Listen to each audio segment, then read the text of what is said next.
একটা কথা বলি যুবক, শোনো, যেই ব্যক্তি, যেই মেয়ে, কথা কি বোঝা যায়? বুঝতে কোনো সমস্যা হচ্ছে নাকি আপনাদের? যেই মেয়ে তোমাকে 5 ওয়াক্ত নামাজ পড়তে দেখে পছন্দ করে না, যেই মেয়ে তোমাকে দাড়ি রাখতে দেখে পছন্দ করে না, সেই মেয়ে তোমার বউ হওয়ার যোগ্যতা রাখে না। এত আস্তে কইলেন, জোরে কোন ঠিক না বেঠে? যেই মেয়ে ছেলেকে 5 ওয়াক্ত নামাজি পড়তে দেখে পছন্দ করে না, কয় খ্যাত, আমি বলবো যুবক, ওই মেয়ে তোমার বাড়ির সদস্য হওয়ার যোগ্যতা রাখে না।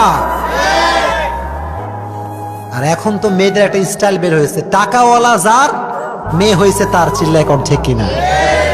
কথা ঠিক না বে ঠিক?